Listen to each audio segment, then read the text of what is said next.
ইরানের বিরুদ্ধে যুদ্ধের প্রস্তাব নিয়ে ৩ দশক ধরে হোয়াইট হাউসের দ্বারে দ্বারে ঘুরেছেন ইসরায়েলের প্রধানমন্ত্রী বেনিয়ামিন নেতানিয়াহু। ওবামা থেকে বাইডেন সবাই না বললেও ডোনাল্ড ট্রাম্প ঠিকই রাজি হয়েছিলেন তার এই প্রস্তাবে। সম্প্রতি এমনই এক বিস্ফোরক তথ্য উঠে এসেছে, কিন্তু ঠিক কী কারণে সে ৩ মার্কিন প্রেসিডেন্ট নেতানিয়াহুর প্রস্তাবকে নাকচ করলেও মেনে নেন ট্রাম্প, আরও জানাচ্ছেন সাদিয়া সিদ্দিকা। মধ্যপ্রাচ্যের ভূ-রাজনৈতিক কূটনৈতিক চালে ইরানকে কোণঠাসা করতে ইসরায়েলি প্রধানমন্ত্রী বেনিয়ামিন নেতানিয়াহুর চাল দশকের পর দশক ধরে একই বিন্দুতে আটকে ছিল। তবে দীর্ঘ সেই অচলায়তন এবার ভাঙতে চলেছে কিনা এমনই সংশয় তৈরি হয়। সম্প্রতি সাবেক মার্কিন পররাষ্ট্রমন্ত্রী জন কেরির এক বিস্ফোরক মন্তব্য এবং ডোনাল্ড ট্রাম্পের সাম্প্রতিক অবস্থান বিশ্বজুড়ে নতুন এক বিতর্কের জন্ম দিয়েছে। জন কেরি সম্প্রতি একটি স্থানীয় টেলিভিশন অনুষ্ঠানে সরাসরি জানিয়েছেন যে নেতানিয়াহু গত কয়েক দশকে একাধিক মার্কিন প্রেসিডেন্টের কাছে ইরানের বিরুদ্ধে যুদ্ধের প্রস্তাব নিয়ে গিয়েছিলেন, কিন্তু বারাক ওবামা থেকে শুরু করে জর্জ ডব্লিউ বুশ এবং জো বাইডেন সবাই তাকে না বলে দিয়েছেন। নতুন বাংলাদেশ গড়তে এলো জুলফিকার স্টিল। জুলফিকার স্টিল। কেরির ভাষ্যমতে তিনি নিজে সেই সব রুদ্ধদ্বার বৈঠকের সাক্ষী ছিলেন, যেখানে মার্কিন নেতারা স্পষ্ট জানিয়ে দিয়েছিলেন যে সামরিক পদক্ষেপের আগে কূটনৈতিক ও শান্তিপূর্ণ সমাধানের পথ এখনও শেষ হয়ে যায়নি।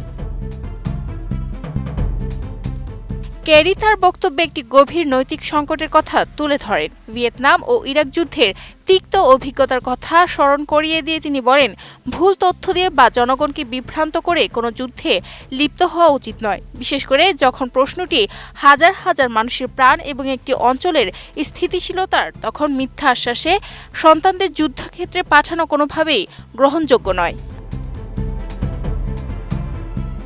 তবে কেরির এই সতর্ক বার্তার বিপরীতে বর্তমান প্রেক্ষাপট সম্পূর্ণ ভিন্ন এক চিত্রনাট্যের ইঙ্গিত দিচ্ছে। এনডিটিভির প্রতিবেদন অনুযায়ী বর্তমান মার্কিন প্রেসিডেন্ট ডোনাল্ড ট্রাম্প ইরানের বিরুদ্ধে ইসরায়েলের সঙ্গে যৌথভাবে সামরিক পদক্ষেপে যাওয়ার বিষয়ে অভাবনীয় সম্মতি প্রদান করেছেন। হোয়াইট হাউসের সিচুয়েশন রুমে আয়োজিত এক গোপন বৈঠকে নেতানিয়াহু অত্যন্ত জোরালোভাবে যুক্তি উপস্থাপন করেন যে ইরানে বর্তমানে রেজিম পরিবর্তনের বা সরকার পতনের এক মোক্ষম সুযোগ তৈরি হয়েছে। তার মতে যুক্তরাষ্ট্র ও ইসরায়েলের একটি সম্মিলিত অভিযানই পারে ইসলামী প্রজাতন্ত্রের অবসান ঘটাতে।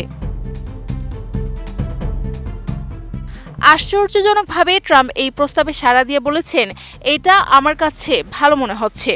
শুধু তাই নয়, পরবর্তীতে একটি যৌথ সামরিক অভিযানের জন্য তিনি গ্রিন সিগন্যালও দিয়েছেন বলে প্রতিবেদনে দাবি করা হয়েছে।